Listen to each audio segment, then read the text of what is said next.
Hello दोस्तों, स्वागत आपका है अवध कोचिंग ऑनलाइन प्लेटफॉर्म में। जैसा कि आपको पता है कि हम लोग भूगोल की जो सीरीज चला रहे हैं, ठीक है, और काफ़ी अच्छे तरह से उसको एक डीप नॉलेज के साथ में पढ़ना शुरू कर रहे हैं। तो उसमें भी नदियों की जो क्लासेस आपकी कंटिन्यू चल रही है, ठीक है। क्योंकि नदियों की क्लासेस लेने में थोड़ा टाइम लग रहा है, क्यों? क्योंकि नदियाँ इम्पोर्टेंट भी हैं और नदियाँ हैं भी बहुत सारी, ठीक है। तो इसलिए उनको अच्छे से पढ़ लेना, एक बार पढ़ लेना है ताकि कॉन्सेप्ट क्लियर हो जाए, ताकि आपको बार बार उस चीज़ों को ढूंढना ना पड़े, ठीक है। तो आज हम लोग जो पढ़ने चल रहे हैं, क्योंकि हमने पिछली कक्षाओं में क्या किया कि गोदावरी नदी तक हमने पढ़ लिया है, ठीक है। यानी कि साउथ इंडिया नदी को हमें पढ़ना है। यानी कि आपने सिंधु नदी तंत्र पढ़ लिया है, गंगा नदी के बारे में पढ़ लिया है, उसके अलावा आपने ब्रह्मपुत्र नदी के बारे में पढ़ लिया है, और साउथ इंडिया यानी कि प्रायद्वीपीय नदियों में आपने गोदावरी नदी के बारे में जानकारी प्राप्त कर ली है। अब जो हमारी साउथ इंडिया की दूसरी नदी होगी, उस नदी का नाम होगा क्या? कृष्णा नदी। नाम क्या होगा? कृष्णा नदी होगा, ठीक है। तो आइए चले देखते हैं।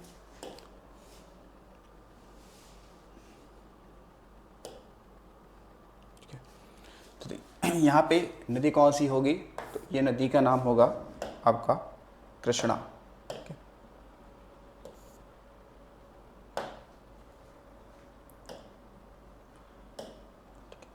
नदी कौन सी है? तो ये नदी हमें पढ़ने वाले हैं।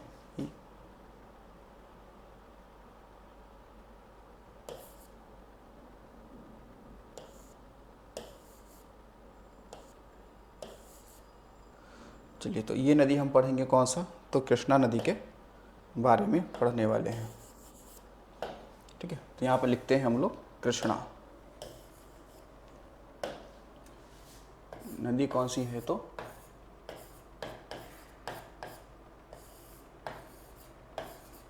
कृष्णा नदी, ठीक है। क्या पढ़ेंगे हम लोग? कृष्णा नदी। देखिए, सवाल पूछेगा कि कृष्णा नदी का उद्गम कहाँ से होता है। तो कृष्णा नदी का उद्गम देखेंगे तो कर्नाटक एक राज्य है, उस कर्नाटक राज्य में आप देखेंगे तो आप देखेंगे जो महाराष्ट्र है, महाराष्ट्र जो है पश्चिमी घाट पर स्थित है, और वहाँ पर एक पहाड़ी पड़ता है, खासकर महाबलेश्वर की पहाड़ी, तो वहाँ से ये नदी निकलती है, ठीक है। तो बताएंगे कि पश्चिमी घाट पर स्थित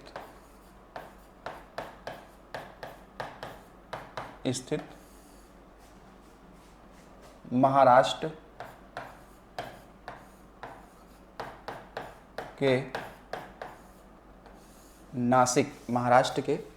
नासिक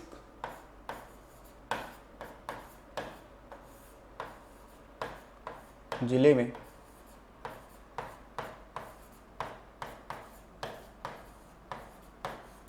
महाबलेश्वर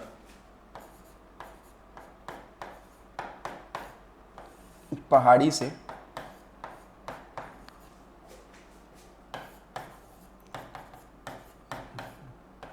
निकलती है, ठीक है। ये निकलती है, ठीक है। अच्छा, तो ये ध्यान रखें। अच्छा, नासिक तो त्र्यंबक होगी ना, त्र्यंबक हो जाएगी। जबकि यहाँ पे देखिएगा ये सतारा जिला है ना, आपका जिला कौन सा है? सतारा, ठीक है। ये वही सतारा जिला है जो सबसे पहले लॉर्ड डलहौजी ने क्या किया था, इसको अपने अधीन मिलाया था, ठीक है, राज्य हड़प नीति के तहत, ठीक है। चलिए, अब देखिए जो कृष्णा नदी की लंबाई है, वो लंबाई लगभग देखिएगा, लगभग कितना है? तो बताएंगे लगभग ये 1400 किलोमीटर के आसपास में है, ठीक है। कितना है? 1400 किलोमीटर के आसपास में है, ठीक है। अब देखिए कृष्णा नदी, ये इसका जो प्रवाह है ना, इसका जो प्रवाह है वो कितने? तो बताएंगे 4 राज्यों में है। कितने राज्यों में है? 4 राज्यों में है। तो फिर वो 4 राज्य कौन कौन से हैं देखिएगा।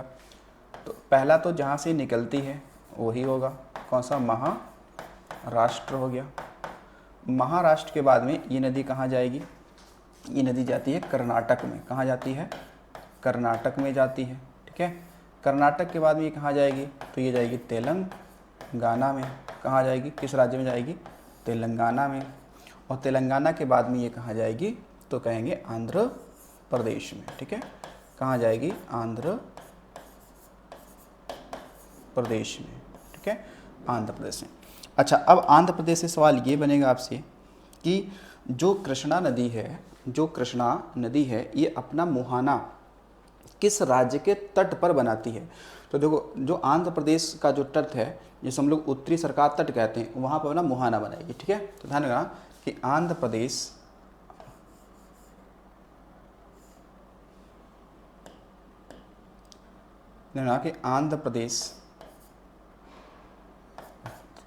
तट पर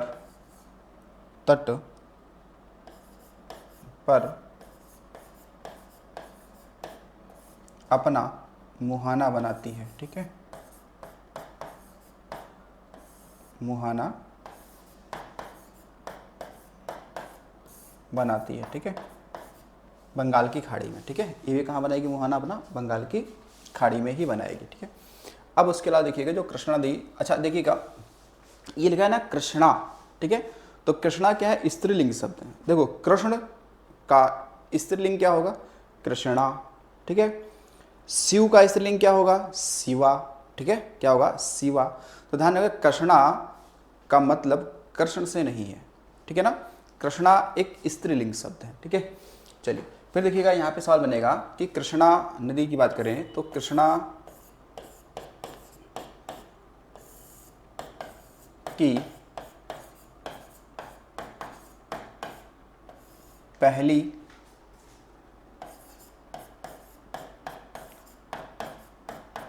व सबसे छोटी सहायक नदी कौन सी है? तो बताएंगे उस नदी का नाम है कोयना, ठीक है। नदी का नाम क्या है? कोयना नदी है, ठीक है। नदी का नाम क्या है? कोयना है, ठीक है। तो जो कोयना नदी है ये महाराष्ट्र से ही निकलती है और महाराष्ट्र में ही कृष्णा से मिल जाती है, ठीक है। तो जो कोयना है इसको ध्यान रखना कि ये क्या होती है कि महाराष्ट्र से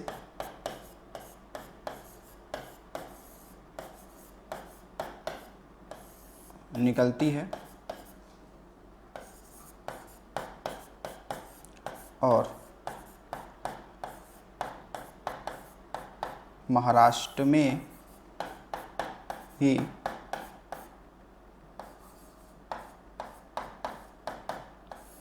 कृष्णा से मिल जाती है, कृष्णा से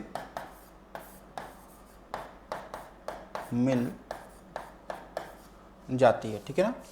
अब देखो, महाराज इस कोयना नदी पर क्या बना है? कोयना बांध ही बना है, कोयना बांध बना है, ठीक है।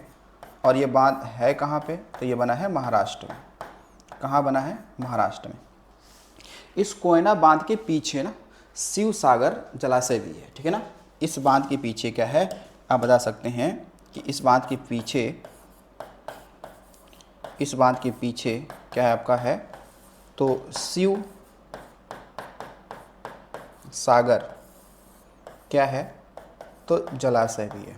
तो जो शिव सागर जलाशय है वो भी कहाँ है? वो भी महाराष्ट्र में ही है, ठीक है। वो भी कहाँ पे है? महाराष्ट्र में ही है। तो इतनी बात हमें समझ में आ गई, ठीक है। उसके अलावा देखिएगा एक सवाल आपसे और बनेगा यहाँ पर इम्पोर्टेंट कि एक कृष्णा की एक सहायक नदी, इसका नाम है मूसी। नदी का नाम क्या है? मूसी नाम है, जिस नदी के किनारे आपका हैदराबाद शहर स्थित है, ठीक है। तो यहीं पर ध्यान रखिएगा, अगर सवाल बने ये कि देखिएगा कि कृष्णा की सहायक कौन सी?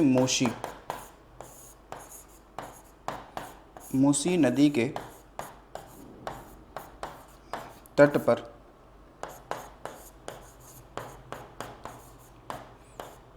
तेलंगाना की राजधानी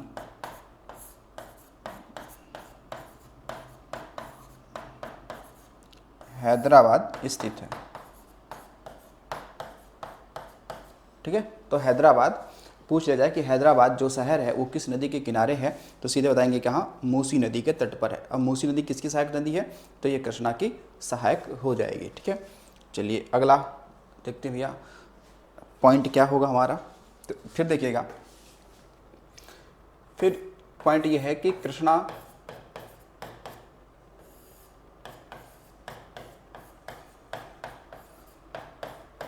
की सबसे लंबी या फिर बड़ी सहायक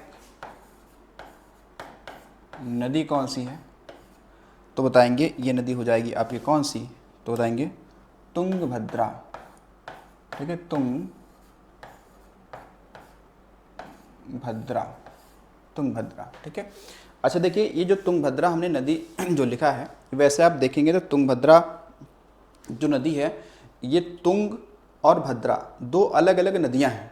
ठीक है, लेकिन जब ये दोनों नदियां आपस में मिलती हैं तो उसको तुंगभद्रा कहा जाता है।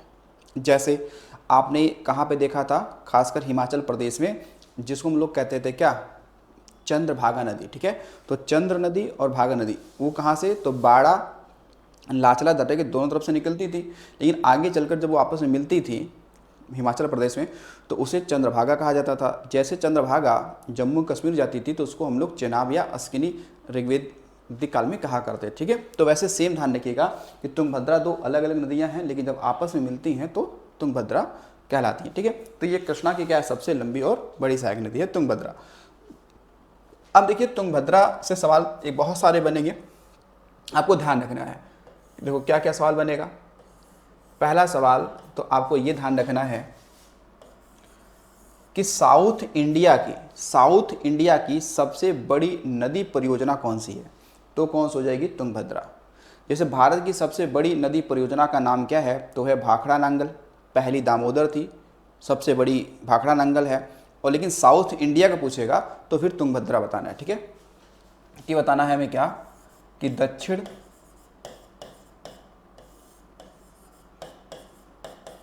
भारत की सबसे बड़ी क्या है, तो नदी परियोजना है। ठीक है, नदी परियोजना है ये। ठीक है, आपको लगेगा नहीं कि साउथ इंडिया की ये सबसे बड़ी है, क्योंकि आपको लगेगा कि साउथ इंडिया की सबसे बड़ी नदी तो गोदावरी है, उस पे होना चाहिए था। चलो गोदावरी पे नहीं होता, कृष्णा पे होना चाहिए था। ठीक है, लेकिन ये ध्यान रखिएगा कि साउथ इंडिया की जो सबसे बड़ी नदी परियोजना है वो कौन सी है, तुंगभद्रा है। उसके अलावा तुंगभद्रा का दूसरा कि देखिएगा मध्यकाल में, ठीक है, मध्यकाल में आप देखेंगे जो विजयनगर साम्राज्य था, जो विजयनगर साम्राज्य था जिसकी स्थापना हरिहर और बुक्का ने लगभग 1336 के आसपास में की थी, क्योंकि मोहम्मद बिन तुगलक के अधीन थे हरिहर और बुक्का। तो उन्होंने स्थापना जो विजयनगर साम्राज्य की थी वो हम्पी नदी, जो क्या विजयनगर साम्राज्य था वो तुंगभद्रा नदी के ही किनारे था। ठीक है, और जो विजयनगर साम्राज्य थी उसकी राजधानी हम्पी थी। ठीक है, तो ये ध्यान रखने का कि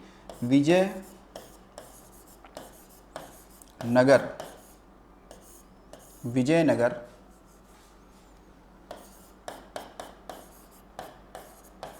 साम्राज्य की राजधानी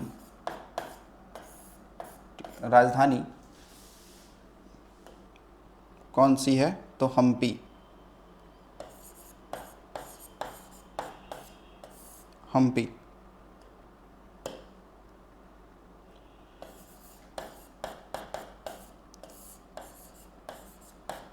इसी नदी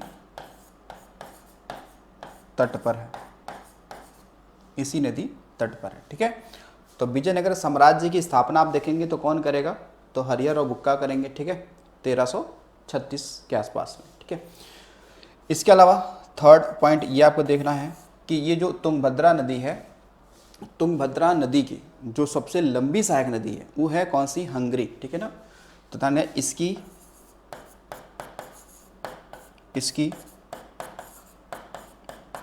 सबसे लंबी सहायक नदी कौन सी है, तो वो हम बता सकते हैं कौन सी यह है, तो हंगरी। क्या है, हंगरी, ठीक है ये तो हंगरी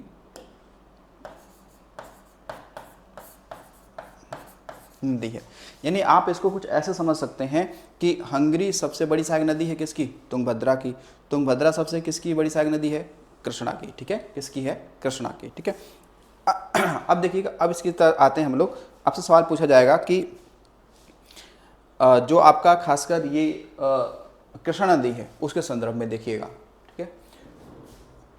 कृष्णा नदी की बात करते हैं यहाँ पर, तो ये तो सबसे सी जो बड़ी सहायक नदी थी तुंगभद्रा के बारे में ये कुछ पॉइंट हमारे थे, ठीक है। अब जो कृष्णा जो नदी है, इस नदी पर हमें पढ़ने हैं क्या, अगर बांध की बात करें, डैम। कृष्णा नदी पे क्या पढ़े, हमें डैम पढ़ने हैं। तो इस पर आप देखेंगे खासकर 3 बांध बड़ी इंपॉर्टेंट हैं, ठीक है। 3 बांध इस पे इंपॉर्टेंट हैं। तो वो 3 बांध भाई कौन कौन से हैं जो इंपॉर्टेंट हैं, देखिएगा। देखो 3 बांध इस पे कौन कौन से। एक बांध तो आपको मिल जाएगा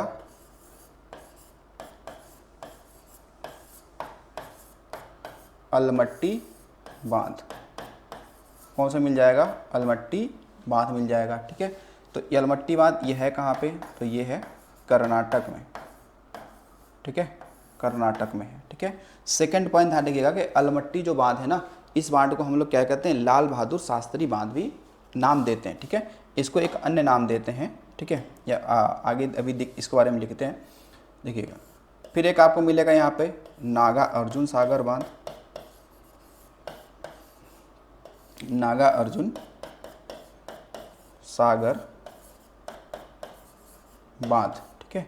अब जो नागार्जुन सागर बांध है इसको देखेंगे तो ये आंध्र प्रदेश, ठीक है ना, और तेलंगाना, ठीक है, तेलंगाना ये दोनों में है, दोनों की सीमा पे, तेलंगाना और आंध्र प्रदेश की सीमा पे है, ठीक है। थर्ड आपको मिल जाएगा एक जिसे बोलते हैं श्री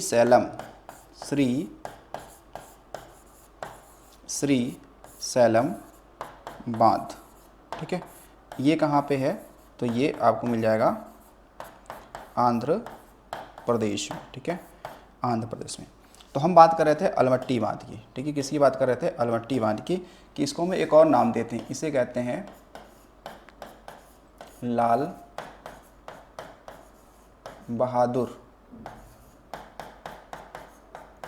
शास्त्री बांध भी इसे कहते हैं, लाल बहादुर शास्त्री बांध भी इसको हम लोग नाम देते हैं, ठीक है।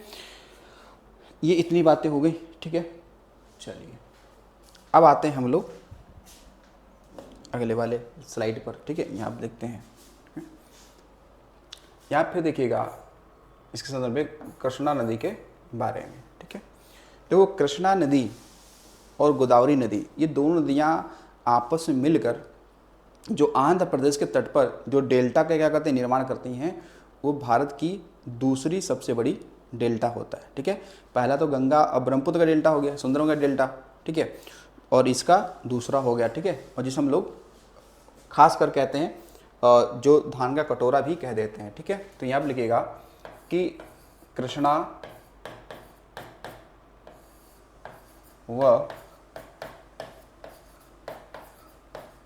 गोदावरी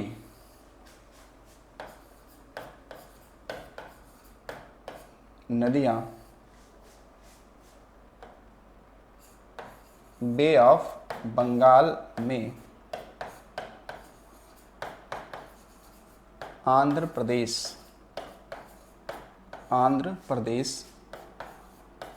के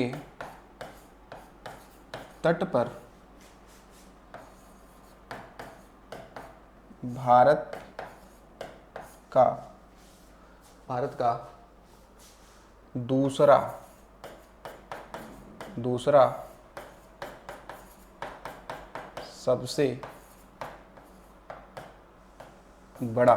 सबसे बड़ा क्या, तो नदी डेल्टा बनाते हैं, ठीक है, बनाते हैं, ठीक है। तो ये ध्यान रखिएगा जो गोदावरी और कृष्णा जो नदी डेल्टा है, इसको कहते हैं गोदावरी और कृष्णा। तो कृष्णा गोदावरी नदी डेल्टा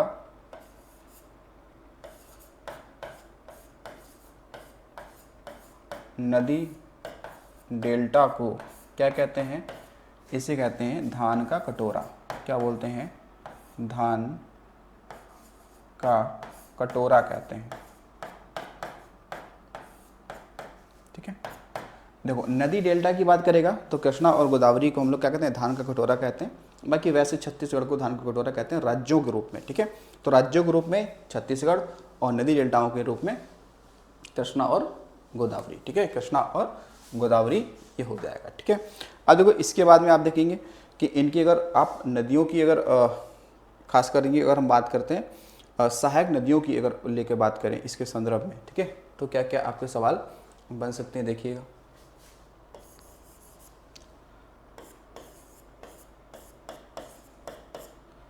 कृष्णा नदी, ठीक है, कि सहायक नदियां, क्या सहायक नदियां, ठीक है, कृष्णा की क्या हो जाएंगी? सहायक नदियां हो जाएंगी। तो अब इस नदी का प्रवाह किधर से किधर होगा? तो जाहिर सी बात हमने देखा कि पश्चिमी घाट से ये आंध्र प्रदेश के तट पे जाएगी। ठीक है, तो फिर हम लोग कुछ बना लेते हैं इस तरीके से। ये इस तरीके से नदी का ये प्रवाह है। ठीक है, ये प्रवाह हो जाएगा। ठीक है, और ये आपके कौन सी पहाड़ी हो जाएगी? ये पहाड़ी कौन सी हो जाएगी? तो ये पहाड़ी आपने पढ़ा कि ये पहाड़ी हमने महाबलेश्वर, कौन सी हो जाएगी?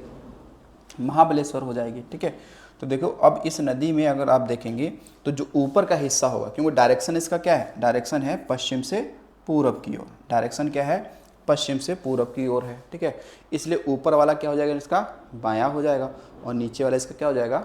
दायां हो जाएगा। ठीक है, दायां हो जाएगा। तो ये ऊपर वाला क्या है आपका? है ऊपर वाला है बायां तट हो जाएगा। बायां तट हो जाएगा। तो बायां तट से कौन कौन सी नदियां आके मिलती हैं? देखिए, तो एक नदी जो आके मिलती है इसमें, उसका नाम है भीमा नदी। कौन सी है? नदी कौन सी है? भीमा नदी। ठीक है, एक नदी ऊपर से और आके मिलेगी इसमें। ठीक है, तो इस नदी का क्या नाम है? इसे हम लोग कहते हैं मूसी नदी। और इसी नदी किनारे तो आपका है कौन सा शहर? हैदराबाद। ठीक है, कौन सा है? हैदराबाद, आपने पढ़ा होगा। ठीक है, अब देखिएगा इधर से भी जाके नदियाँ तो मिलेंगी ना। तो इसमें नदी, पहली नदी कौन सी जाके मिलती है इसमें? तो आपने पढ़ा, ये तो कोयना थी। कौन सी थी? कोयना थी ना, कोयना। तो कोयना नदी पे ही तो बना है कोयना बांध महाराष्ट्र में, जिसके पीछे क्या है? शिव सागर। क्या है? शिव सागर आपका जलाशय। शिव सागर क्या है? जलाशय है। फिर देखिए एक नदी और जाके भाई इसमें मिल जाएगी। इसका क्या नाम है? इसका नाम हो जाएगा पंचगंगा। क्या नाम हो जाएगा? पंचगंगा। नाम क्या हो जाएगा? पंचगंगा। यानी कि छोटी छोटी 5 नदियाँ इसमें मिलती हैं, इससे बनता है पंचगंगा। ठीक है, आगे और देखो एक नदी जाके इसमें मिल रही है। इस नदी का नाम क्या हो जाएगा? तो इसका नाम हो जाएगा घाट प्रभा। क्या हो जाएगा? घाट प्रभा। एक नदी और जाके इसमें मिलेगी। ठीक है, इसका नाम क्या होगा? माल प्रभा। ये ध्यान रखना, घाट प्रभा, माल प्रभा, कोयना, भीमा, मूसी, ये किसकी इंपॉर्टेंट सहायक नदियां हैं? तो ये सभी किसकी हैं? ये कृष्णा की हैं। ठीक है, और आपने पढ़ा था भाई सबसे बड़ी इसकी सहायक नदी कौन सी आपने पढ़ा था? वो पढ़ा था आपने कौन सा? तुंगभद्रा। तुंगभद्रा, ये जो पढ़ा था ना हमने, तुंगभद्रा पढ़ा था। ठीक है, ठीक है, गलत बिंदी लग गई है यहाँ पे। क्या पढ़ा था हमने? तुंगभद्रा पढ़ा। तुंगभद्रा, ठीक है ना। और फिर आपने पढ़ा था तुंगभद्रा की भी सबसे बड़ी सहायक नदी कौन सी हमने पढ़ी थी? हंगरी। नहीं पढ़ा था? हंगरी तो पढ़ा था। तो अगर इसमें आपको दूसरी नदी ला के मिला देंगे, अगर हम बात करते हैं यहाँ पे ऐसे तुंगभद्रा में, ये ला के मिला दिया इसमें, ये नदी कौन सी थी? तो ये नदी कौन सी हमने पढ़ी थी? हंगरी। नहीं, ये किसकी सहायक नदी थी? तो ये तुंगभद्रा की थी। नहीं, ये तुंगभद्रा की थी। ठीक है, तो ये देखो किसके बारे में, नदी के बारे में पढ़ लिया, ये पढ़ा हमने कृष्णा के बारे में, जो भी 2-4 बातें थी हमने ये पढ़ लिया, ठीक है। चलिए अब आते हैं हम अगली नदी पर। अब अगली नदी हमारी कौन सी होगी, तो अगली नदी हमारी है कौन सी, पलार, ठीक है। कौन सी है, पलार नदी, पलार नदी। हालांकि इससे पहले एक और भी नदी है पेन्नेरू, कौन सी है, पेन्नेरू, ठीक है। तो वो नदी मतलब लगभग वर्ष भर में अधिकतम समय तक वो सूखी रहती है, ठीक है। तो पेन्नेरू भी है, लेकिन थोड़ा उससे इम्पोर्टेंट पलार भी है, ठीक है। पलार नदी का अगर उद्गम की बात करते हैं हम लोग, इसका उद्गम की बात करते हैं, तो जो उद्गम होता है ये ध्यान रखेंगे कि तमिलनाडु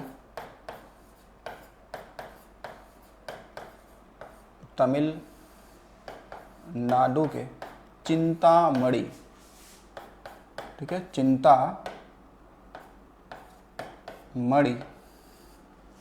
ठीक है, चिंतामणि पहाड़ी से, चिंतामणि पहाड़ी से निकलती है, ठीक है। कहाँ से निकलती है, चिंतामणि पहाड़ी से ये निकलती है।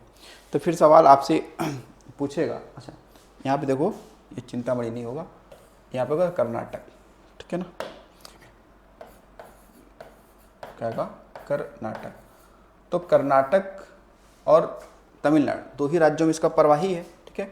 जो पलार नदी है इसका जो प्रवाह है वो कितने राज्यों में है, वो आपका 2 राज्यों में है। कितने राज्यों में है, 2 राज्यों में है। पहला कौन होगा, कर्नाटक, क्योंकि जहाँ से निकलती है। फिर इसका प्रवाह पूरब की तरफ होगा, तो फिर ये कहाँ जाएगी, तमिलनाडु में। और तमिलनाडु के तट पर अर्थात कोरोमंडल के तट पर क्या बनाएगी अपना, ये मुहाना बनाएगी। क्या बनाएगी, मुहाना बनाएगी। अब जो ये जो पलार है नदी, ये वर्ष में अधिकतम ये सूखी ही रहती है, ठीक है ना। लेकिन अगर आप देखेंगे तो इसी नदी के साउथ में एक किलीवेली झील है जो कि तमिलनाडु में है, ठीक है।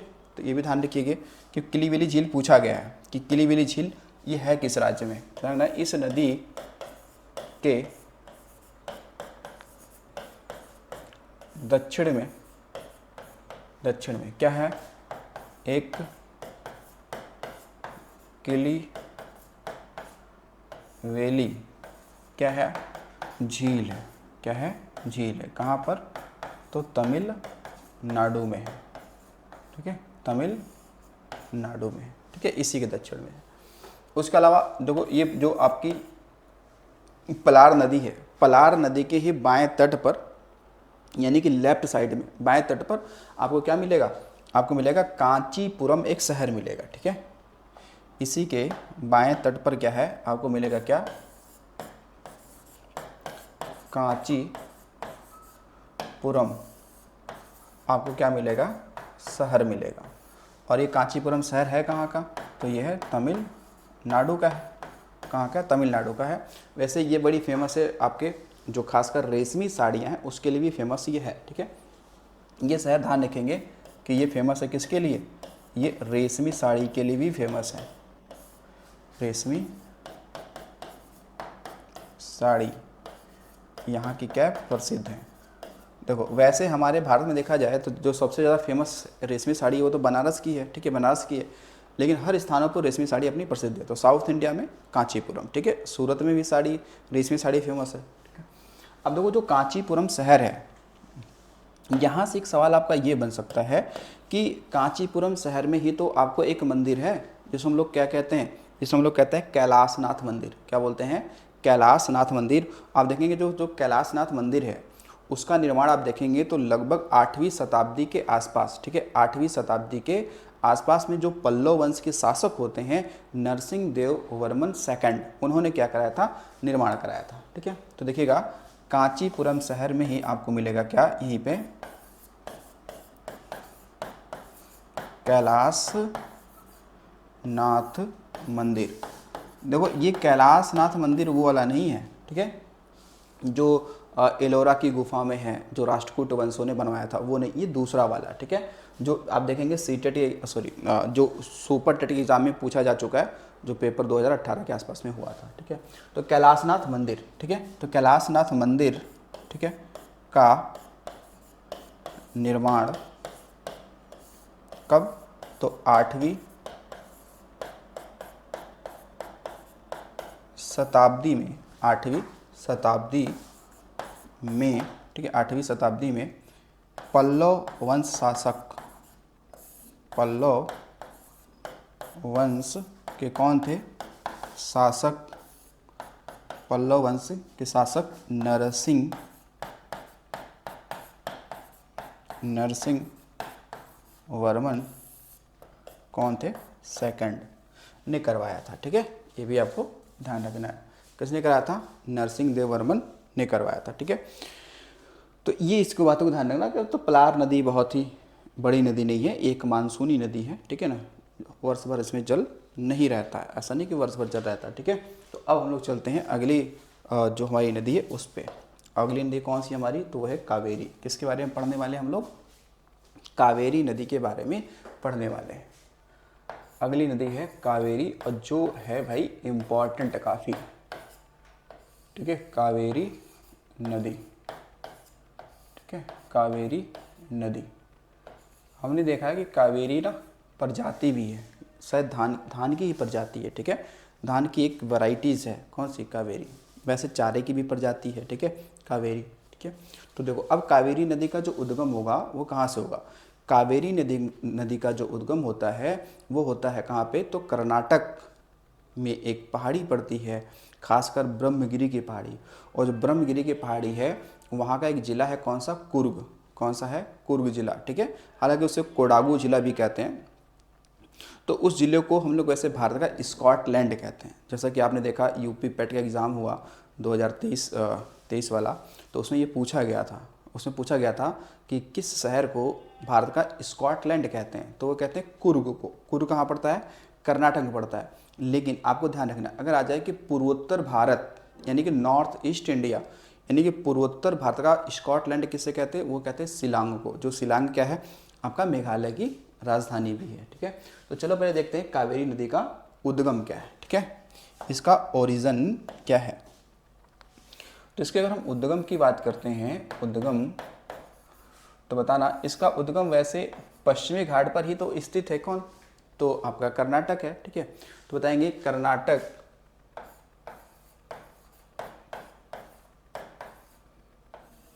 कर्नाटक के जिला आपका जो है कुर्ग, या कहीं के कोडागू भी लिखा होता है, ठीक है, कोडागू। तो कर्नाटक के जिला कुर्ग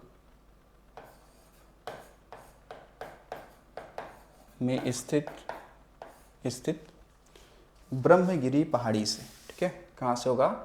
इम्पोर्टेंट ये पहाड़ी है, ठीक है, ब्रह्मगिरी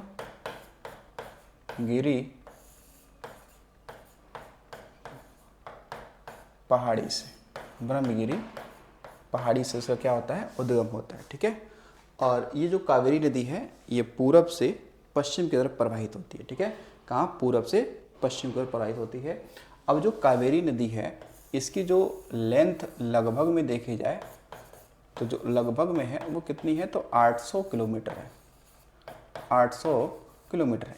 कहीं कहीं आपको 805 लिखा मिल जाएगा, 809 लिखा मिल जाएगा, लेकिन आप अप्रोक्स में 800 ध्यान रखें, ठीक है, 800 लंबाई है इसकी किलोमीटर में, ठीक है। अब देखिए कावेरी नदी का जो प्रवाह है वो आपको 2 राज्यों में है। कितने राज्यों में है? कावेरी नदी का जो प्रवाह है इसकी क्या है? जो प्रवाह है ये कितने राज्यों में है? 2 राज्यों में है, ठीक है। वो 2 राज्य कौन कौन से हैं?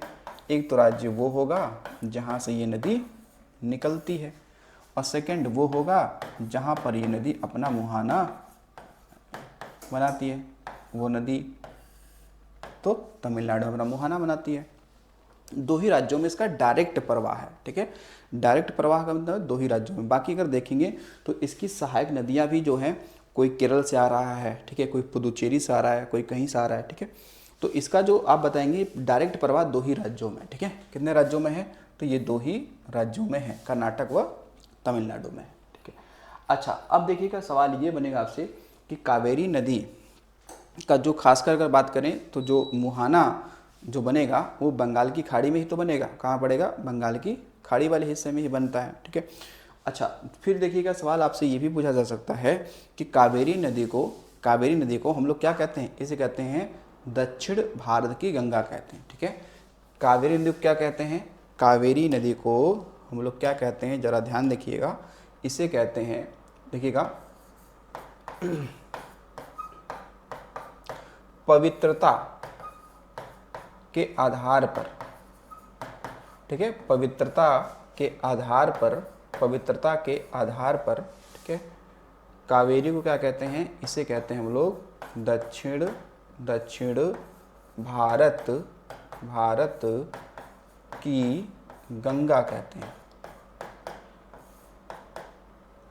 जरा ध्यान दीजिए, जैसे भारत में पवित्र नदी कौन सी मानी जाती है? वो मानी जाती है कौन सी? गंगा। लेकिन ऋग्वेद काल में मानी जाती थी सरस्वती। ऋग्वेद काल में सबसे पवित्र नदी का दर्जा किसे प्राप्त है? वो प्राप्त है सरस्वती को। लेकिन अगर वर्तमान स्वरूप में देखा जाए तो सबसे पवित्र नदी गंगा मानी जाती है। कौन सी गंगा मानी जाती है? भारत में। लेकिन साउथ इंडिया में कावेरी नदी को पवित्र नदी मानते हैं वहाँ के लोग। तो इसलिए पवित्रता का आधार पर इसे कहते हैं दक्षिण भारत की गंगा। लेकिन जो गोदावरी थी उसे हम लोग कहते थे दक्षिणी गंगा, लंबाई के आधार पर, ठीक है। तो जैसे सबसे लंबी नदी भारत में गंगा है, वैसे साउथ इंडिया में गोदावरी है, तो हमने उसे कह दिया दक्षिण की गंगा। लेकिन कावेरी को हमने क्या बोला? इसे बोला हमने दक्षिण भारत की गंगा। इसमें भारत जुड़ा हुआ शब्द है, ठीक है, ये ध्यान रखिएगा। उसके अलावा देखिएगा कि कावेरी नदी को स्थानीय भाषा में, यानी कि कर्नाटक वाले हिस्से में, इसे लोग क्या कहते हैं? पुन्नी नदी कहते हैं, ठीक है। एक अन्य भी इसका नाम है, ठीक है। ध्यान रखिएगा कि कावेरी को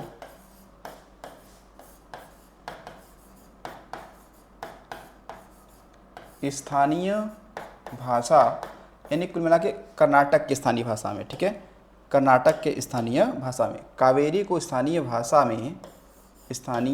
में क्या कहते हैं? इसे कहते हैं पुन्नी नदी कहते हैं, पुन्नी नदी, ठीक है। पुन्नी का मतलब पवित्र होता ही है, ठीक है। पुन्नी का मतलब क्या होता है?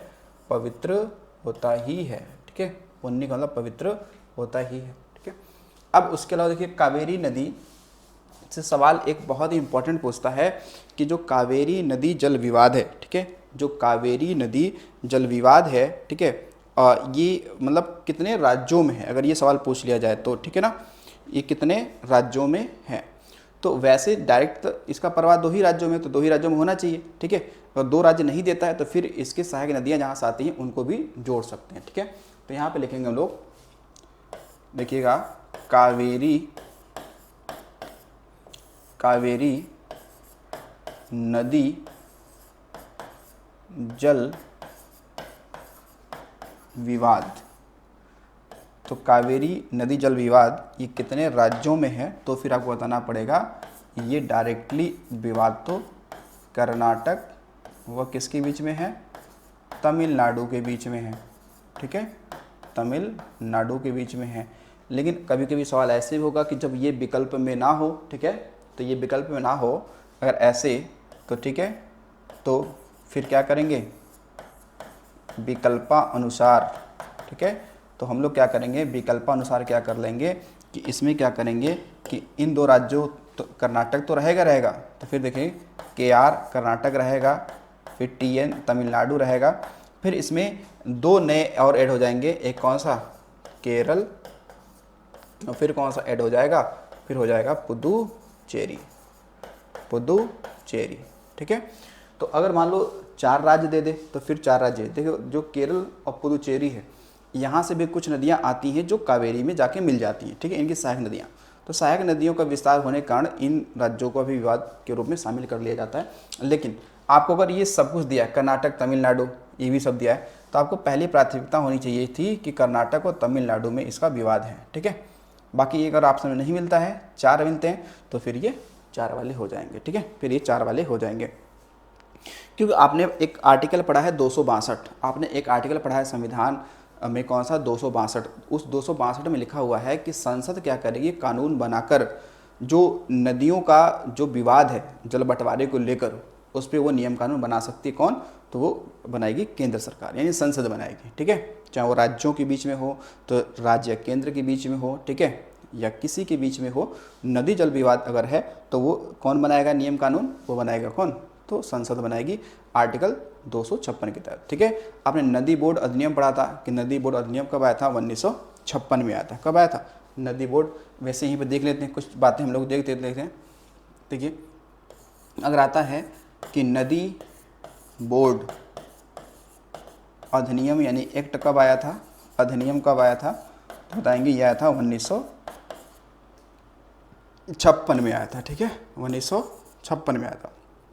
फिर देखिएगा एक आपको मिलेगा क्या, अनुच्छेद कौन सा, तो 262, कौन सा, 262। तो ये क्या है, नदी जल विवादों पर अगर नियम कानून बना है संसद बनाएगी, ठीक है। तो अनुच्छेद 262 में क्या है, इसमें बताया गया है कि नदी जल विवाद पर, ठीक है, संसद कानून बनाएगी, ठीक है। कौन बनाएगा, तो संसद कानून ये आपको बनाएगा, ठीक है। तो अगर सवाल ये भी बन जाता है कि जो कावेरी नदी जल विवाद जो न्यायाधिकरण बना था वो कब बना था, ठीक है, तो वो 1990 में बना था। तो यहीं पे वो भी चीज़ आपको ध्यान रखनी चाहिए। आता है तो ये देखिएगा कि कावेरी नदी जल विवाद न्यायाधिकरण, पूछे ये कब बना, तो ये बना था कब, 1990 में बना था। कब बना था, 1990 में बनाया गया था, ठीक है। चलिए आगे और भी पॉइंट देखते हैं भैया। तो कावेरी एक कह सकते हो इम्पोर्टेंट नदी भैया है, ठीक है। एक पॉइंट और भी ध्यान रखेंगे कि कावेरी नदी साउथ इंडिया की एकमात्र ऐसी नदी है जो सदा नीरा है, सदा नीरा में सतत वाहिनी है, ठीक है ना, क्या है, सतत वाहिनी है, ठीक है। तो यही लिखेंगे कि कावेरी नदी दक्षिण भारत की एकमात्र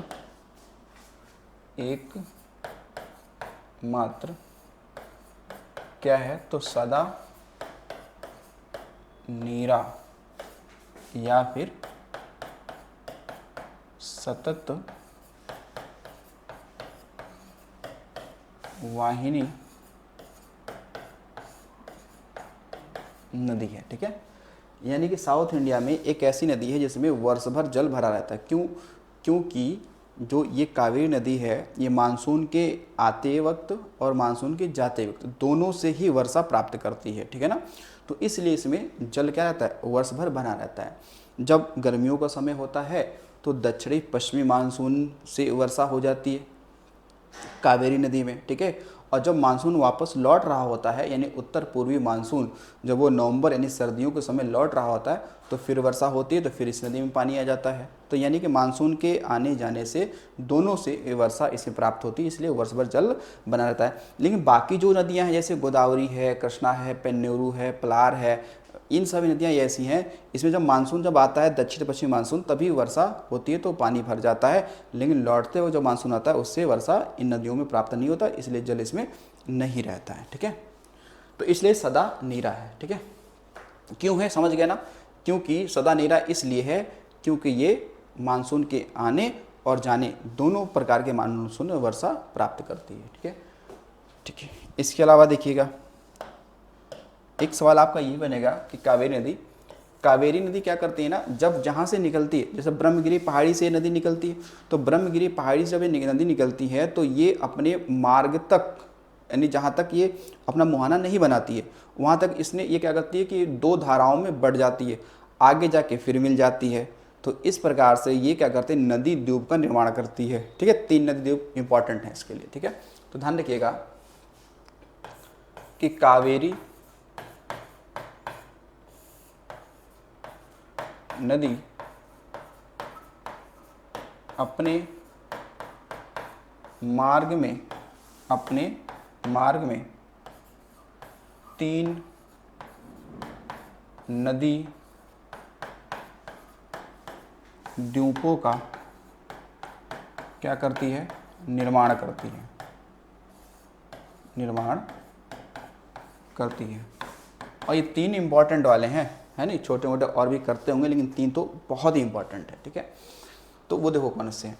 ये नदी, जैसे मान लो कि ये नदी यहाँ से निकली ना, ये नदी मान लो यहाँ से निकली, ये नदी जा रही है, ठीक है भैया जा रही है, लेकिन क्या होती है कि ये नदी 2 धाराओं में बढ़ जाती है। चलो पहले एक को हटा दो, ठीक है। तो ये 2 धाराओं में ये नदी आगे गई, ये क्या कि 2 धाराओं में ऐसे बढ़ गई, ऐसे ये नदी 2 धाराओं में बढ़ गई। आगे जाके फिर से ये एक में मिल गई, ठीक है, फिर से मिल गई, आगे गई ये फिर से 2 धाराओं में बढ़ गई ऐसे, ठीक है, 2 धाराओं में बढ़ गई, आगे जाके फिर ये मिल गई, फिर ये 2 धाराओं में बढ़ गई, फिर ये 2 धाराओं में बढ़ गई, ठीक है, फिर ये 2 धाराओं में बढ़ गई, और आगे जाके इसने क्या करेगी, अपना ये मुहाना बनाएगी, ठीक है ना, ये क्या बनाएगी, मुहाना बनाएगी। तो इसके दौरान देखा हमने कि इसने क्या किया कि 3 द्वीपों का निर्माण कर रही है। और ये द्वीप कैसे हैं, तो सब नदी द्वीप हैं। कैसे हैं, ये सब नदी द्वीप हैं। तो इन नदी द्वीपों के भाई क्या क्या नाम हैं, तो देखेंगे। एक का नाम पढ़ेंगे आप श्रीरंगपट्टनम, सुना है, एक पढ़ेंगे शिव समुद्रम, एक पढ़ेंगे श्रीरंगम, ठीक है। जैसे अगर ये पहला अगर आप देखेंगे, ये आपका दूसरा और ये आपका तीसरा, तो ये जो नदी है, ये जो द्वीप है, इसका नाम है क्या है, तो इसका नाम है श्रीरंगपट्टनम, श्रीरंगपट्टनम। दूसरा कौन सा है, दूसरा है कौन सा आपका शिव समुद्रम, और तीसरा कौन सा है, तो श्रीरंगम, श्रीरंगम। तो जो श्रीरंगम है ये है तमिलनाडु में, ठीक है, ये कहाँ पे है, तमिलनाडु में। बाकी ये दोनों कहाँ पे हैं, बाकी ये दोनों कर्नाटक में, ठीक है ना, कहाँ पे है, कर्नाटक में है, ठीक है, कर्नाटक में, ये भी कर्नाटक में है, ठीक है, ये भी कहाँ है, कर्नाटक में, ठीक है। तो इन सब के बारे में आप तो जानते ही हो, लेकिन आपको यहाँ पर एक के बारे में जानना चाहिए, कौन सा, शिव समुद्रम के बारे में। आपको पता होना चाहिए कि भारत में दूसरा जल विद्युत केंद्र 1902 में कहाँ स्थापित किया गया था, तो वो किया गया था कहाँ पे, तो ये किया गया था शिव समुद्रम में, ठीक है। तो यहाँ पे ध्यान रखिएगा कि शिव समुद्रम में ही क्या किया गया था, कि देखिएगा यहाँ पे लिखेंगे कि शिव समुद्रम जल विद्युत केंद्र, ठीक है, कब स्थापित किया गया था, तो 1902 में, ठीक है। तो ये क्या था, ये भारत का सेकंड ये विद्युत केंद्र था जहाँ से हाइड्रो पावर, ठीक है। पहला कौन सा था, तो पहला था आप देखेंगे वो है पश्चिम बंगाल में दार्जिलिंग जिला है, सिंदरापोंग जगह है, जो 1897 में बनाया गया था, ठीक है। तो ये शिव समुद्रम। बाकी श्रीरंगपट्टनम के बारे में जानते ही हो कि ये श्रीरंगपट्टनम के बारे में मैंने पढ़ा कि ये क्या है, तो ये आपने पढ़ा कि भाई ये टीपू सुल्तान की क्या थी, राजधानी थी, क्योंकि टीपू सुल्तान ने अपनी राजधानी मैसूर से बदलकर कहाँ पे लाया था, श्रीरंगपट्टनम में ये लेकर आया था, ठीक है। तो ये आपने देखा कावेरी नदी के पे 3 क्या हैं प्रमुख, क्या आपके बनेंगे, तो 3 प्रमुख इसमें बन जाते हैं, नदी द्वीप बन जाते हैं, ठीक है, ये नदी द्वीप हैं, ठीक है। आगे देखिएगा, अब इस पर हम लोग देखेंगे कि प्रमुख डैम कौन कौन से हैं, मतलब बांध कौन कौन से हैं, ठीक है। तो आप देखिएगा इस पर हम लोग पढ़ने वाले हैं कौन से, कावेरी नदी पर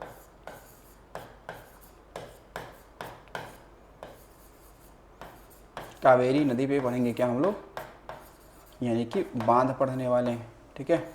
क्या पढ़ेंगे, बांध पढ़ेंगे, कौन कौन से भाई इस पर बांध बने हैं, तो देखो इस पर आपको पढ़ने हैं 3 इंपॉर्टेंट बांध पढ़ने हैं, ठीक है। 3 क्या पढ़ने, इंपॉर्टेंट बांध पढ़ने हैं। तो देखो कौन कौन से बांध पढ़ने हैं। एक को आपको पढ़ना है कौन सा, मैटूर बांध। देखो एक कौन सा पढ़ना है आपको, मैटूर बांध पढ़ना है। कौन सा है, तो एक है मेट्टूर बांध।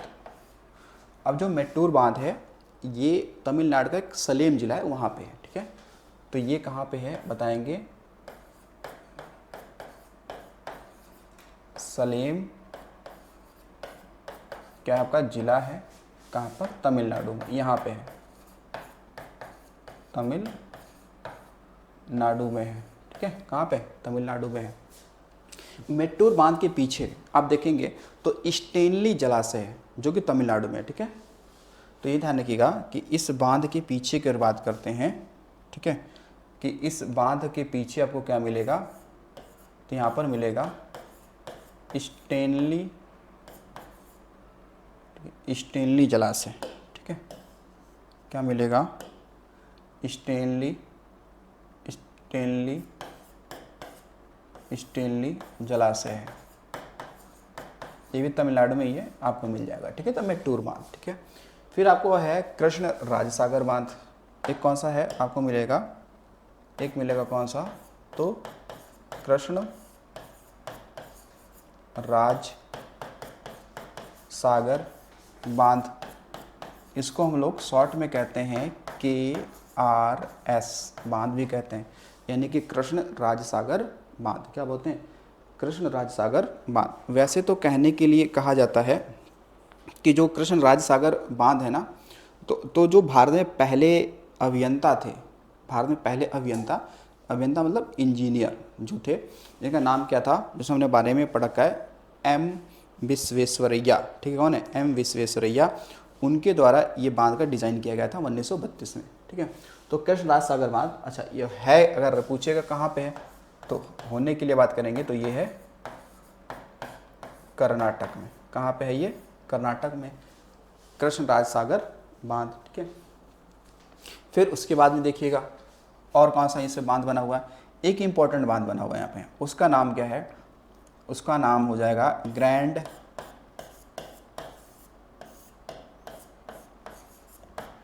एनीकुट, ग्रैंड एनीकुट, या फिर इसे कहते हैं कलनई बांध, ठीक है, कलनई बांध कहते हैं, ठीक है। ये कहाँ पे है, तो ये आप बताएंगे, ये है तमिलनाडु में है। कहाँ पे है, तमिलनाडु में है, ठीक है। ये माना जाता है इसके संदर्भ में कि ये भारत का सबसे पुराना बांध है, भारत का सबसे पुराना, यानी भारत का प्राचीनतम बांध कौन सा है, तो ये ग्रैंड एनीकुट बांध है। कहाँ है, तमिलनाडु में। किस नदी पे, कावेरी पे। किसने बनाया, तो चोल वंशों द्वारा बनाया गया था, लगभग 100 BC के आसपास बनाया गया था ये, ठीक है। तो इसके बारे में ध्यान रखेंगे कि ये भारत का क्या है, तो प्राचीनतम ये क्या है, बांध है, ठीक है, प्राचीनतम बांध है, ठीक है। इसका निर्माण की बात करें, निर्माण किसके द्वारा कराया गया, तो वो था कौन सा, चोल वंश, ठीक है, चोल वंशों के द्वारा कराया गया था, लगभग 100 BC के आसपास में तो कराया गया है, ठीक है। ये सबसे प्राचीनतम बांध है, भारत का प्राचीनतम बांध है, ठीक है, ग्रैंड एनीकुट। कौन सा, ग्रैंड एनीकुट को ध्यान रखिएगा। उसके अलावा देखिएगा इस नदी के किनारे एक आपको रंगनथिट्टू पक्षी अभ्यारण्य मिल जाएगा, जो बहुत इंपॉर्टेंट है, ठीक है। तो देखिएगा ये तो 3 बांध हो गए, 3 बांधों को ध्यान रखिएगा। कावेरी नदी पे 3 बांध इंपॉर्टेंट है, मेट्टूर बांध, कृष्ण राजसागर बांध, ग्रैंड एनीकुट बांध, ठीक है। अब देखिएगा अगला पॉइंट कि एक है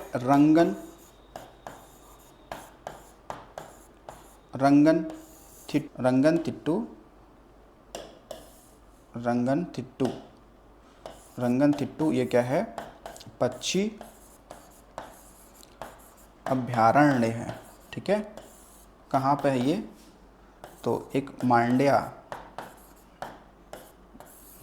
जिला पड़ता है, कहाँ पे, कर्नाटक में, यहाँ पे मांड्या जिला कर्नाटक में, ठीक है, यहाँ पे।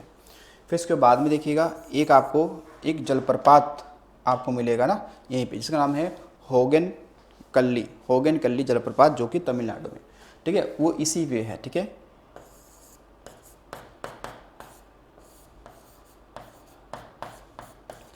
इसी नदी पर क्या है, तो होगेन कल्ली आपको क्या मिलेगा, जलप्रपात का मतलब क्या है, झरना। ये कहाँ पे है, तो ये है तमिलनाडु में। कहाँ पे, तमिलनाडु में। ठीक है, तो क्या आप इन सब की बातों को ध्यान रखेंगे। ठीक है, इन सभी को आपको ध्यान रखना है। ठीक है, अब हम लोग चलते हैं आगे, देखते हैं कि ये जो कावेरी नदी है, इस कावेरी नदी पे कौन से इम्पोर्टेंट क्या है, आपके शहर स्थित हैं। ठीक है, कौन कौन से शहर स्थित हैं। ठीक है, तो यहाँ पे हेडिंग होगा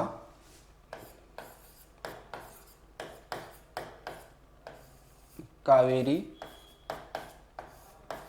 नदी पर स्थित आपके शहर होंगे, इम्पॉर्टेंट आपके शहर हो रहते हैं। कौन कौन से देखिएगा, एक आपको शहर मिल जाएगा, इसका नाम है मैसूर। कौन सा है, मैसूर शहर है। सेकंड एक शहर मिल जाएगा श्रीरंगपट्टनम, श्रीरंगपट्टनम। ठीक है, श्रीरंगपट्टनम। इन सब से ये आपको चीज़ ध्यान रखना पड़ेगा, एक पॉइंट आपको ध्यान रखना पड़ेगा कि मैसूर में भी कुछ है क्या। तो हमने पढ़ा कि मैसूर में जो भारतीय खाद्य प्रौद्योगिकी संस्थान है वो मैसूर में ही। ठीक है, लेकिन अभी उसको देखते हैं। तो उससे पहले देखिएगा, तीसरा आपको मिलेगा कौन सा, तो नागापट्टिनम एक आपको मिलेगा। क्या मिलेगा, नागापट्टिनम मिलेगा। चौथा एक इम्पोर्टेंट मिल जाएगा आपको, आपने पढ़ा होगा सलेम। क्या पढ़ा होगा, सलेम। कौन सा है, एक जगह कौन सा है, तो वो है कौन सा, सलेम। फिर आपने पढ़ा होगा एक शहर जिसका नाम आपने पढ़ा होगा खासकर, कराईकल। क्या पढ़ा होगा, दिख नहीं रहे, कराईकल। कौन सा होगा, कराईकल। ठीक है, कराईकल। तो हालांकि कराईकल ही वो जगह है, कराईकल ही क्या है, कराईकल ही वो जगह है जहाँ पर कावेरी नदी अपना मुहाना बनाती है या अपना तट पे अपना जल गिराती है। तो कराईकल जो जगह है वो तमिलनाडु वाले हिस्से में पड़ता है। ठीक है, फिर देखिए 5वें नंबर पे आपको मिलेगा एक तंजावुर। ठीक है, तंजावुर कौन मिलेगा, तंजावुर। और 6ठे नंबर पे लिखा जाए तो त्रिचुरापल्ली। ठीक है,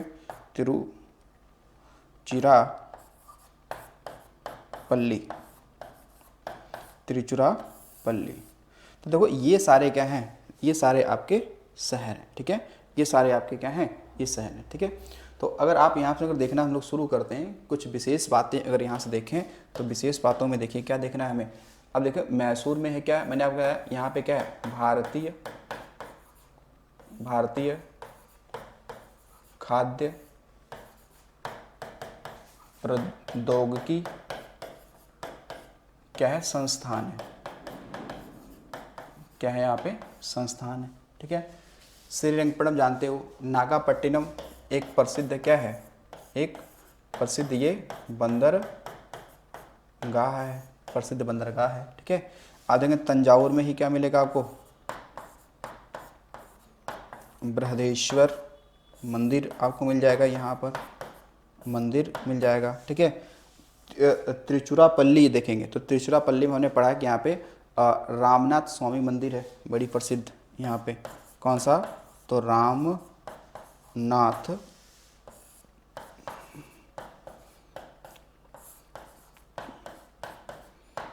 स्वामी मंदिर। ठीक है, ये सबको ध्यान रखिएगा। ठीक है, तो ये हो गया। ठीक है, बाकी श्रीरंगपट्टनम में पढ़ ही लिए है, सलेम तमिलनाडु में है। अब आ जाओ यहाँ पे, कावेरी की पढ़नी हमें क्या, सहायक नदियाँ भी तो पढ़नी है। क्या पढ़नी है, कावेरी की सहायक नदियाँ पढ़नी है। ठीक है,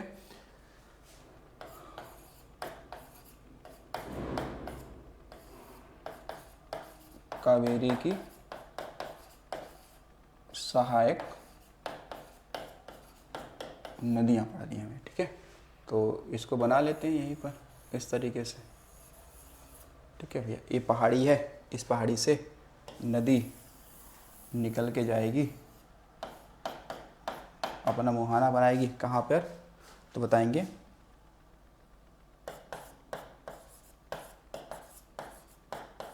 तमिलनाडु के तट पर, यानी कि बंगाल की खाड़ी में, ठीक है, बंगाल की खाड़ी में। तो ये भी नदी कहाँ जा रही है, पश्चिम से पूर्व की ओर जा रही है, ठीक है, पश्चिम से पूर्व की ओर जा रही है। तो फिर क्या होगा, ऊपर वाला इसका क्या हो जाएगा, ऊपर वाला हिस्सा हो जाएगा बायां, ऊपर वाला हिस्सा क्या हो जाएगा आपका बायां तट हो जाएगा, और नीचे वाला हिस्सा क्या होगा आपका, नीचे वाला हिस्सा क्या होगा आपका ये दायां तट हो जाएगा, यानी कि राइट साइड हो जाएगा। तो देखो पहले हम लोग पढ़ लेते हैं जो ऊपर से नदियाँ आ रही हैं, ठीक है, ऊपर से नदियाँ आपकी आ रही हैं, ठीक है। तो कौन कौन सी, देखो एक नदी आपको मिलेगी, इसका नाम है हेरांगी, नदी का नाम क्या है, तो हेरांगी नदी, ठीक है, हेरांगी नदी एक है। एक नदी और आएगी, इसका नाम हो जाएगा, आपने सुना होगा सिमसा, ठीक है, या हेमावती, ठीक है ना। वैसे है तो यह हेमावती है नदी, कौन सी है, हेमावती है, ठीक है। फिर देखो एक आएगी, इस नदी का नाम हो जाएगा सिमसा, क्या होगा, सिमसा। एक नदी और आ रही है, इसका नाम क्या है, अर्कावती, नाम क्या हो जाएगा, अर्कावती, ठीक है, नाम क्या है, अर्कावती, ये नाम हो जाएगा, ठीक है। अब कुछ नदियाँ ऐसी भी होंगी जो क्या कर रही होंगी, आपके दाएं तट से भी जाके मिल रही होंगी, ठीक है, ठीक है, मिल रही होंगी। तो कौन कौन सी नदियाँ हैं, देखिए एक नदी की, ये नदी नाम है जिसे हम लोग बोलते हैं लक्ष्मण तीर्थ, ठीक है, कौन सी है नदी, लक्ष्मण तीर्थ। एक नदी जाके मिलेगी, इसका नाम क्या है, कब्बानी, नदी का नाम क्या है, कब्बानी। एक नदी जाके जो उसमें मिलेगी उसे हम लोग स्वर्णवती, ठीक है। अच्छा थोड़ा ध्यान रखिएगा, स्वर्णवती नहीं, स्वर्णवती, ठीक है ना,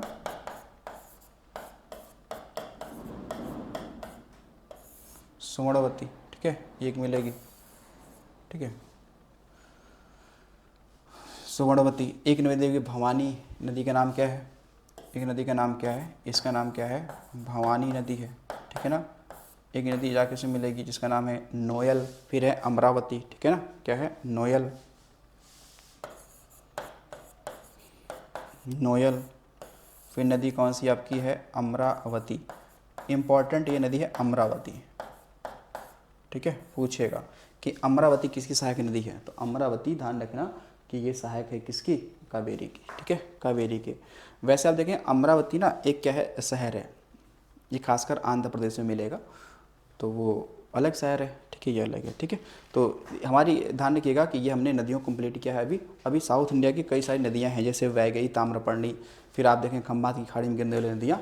तो चलिए मिलते हैं अगले वीडियो में, आज के लिए इतना ही, थैंक्स फॉर वॉचिंग।